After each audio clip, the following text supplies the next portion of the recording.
สวัสดีจ้าพ่อแม่พี่น้องปองปายชาวอีสานทุกผู้ทุกคนคลิปนี้แอดมินมาอัปเดตสถานการณ์พายุบริเวณทะเลจีนใต้ล่าสุดให้พี่ๆน้องๆทุกท่านได้รับทราบกันจ้าสำหรับสถานการณ์พายุบริเวณทะเลจีนใต้ล่าสุดมื้อวานนี้เวลา 13 นาฬิกาของ 23 ธันวาคม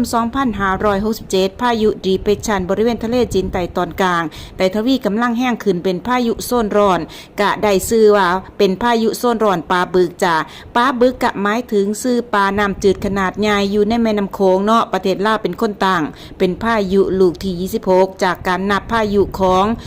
RSMC โตเกียวประเทศญี่ปุ่นนั่นเอง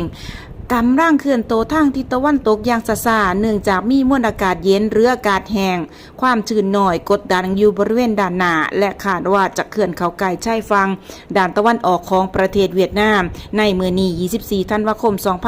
2567 หลังจากนั้นพายุสิอ่อนกำลังลงตามลำดับฝนอาจจะเกิดขึ้นได้ตามแนวชายฝั่งประเทศเวียดนามเบื้องต้นก็คาดว่าสิบ่มีผลกระทบต่อประเทศไทยแต่หลังจากที่พายุอ่อนกำลังลงแล้วอาจสิมีลมตะวันออกพัดนำความชื้นเข้ามาปกคลุมภาคอีสานตอนล่าง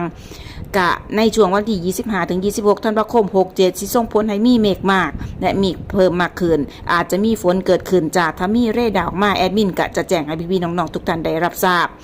ตราบใดที่พายุยังอยู่ในทะเลเฮากะจะติดตามไปเรื่อยๆจ้าอาจจะมีการเปลี่ยนแปลงได้จังได้แอดมินก็จะแจ้งให้ทราบนะจ๊ะเนาะขอบพระคุณหลายๆที่รับชมรับฟังพบกันใหม่คลิปหน้าสวัสดีค่ะ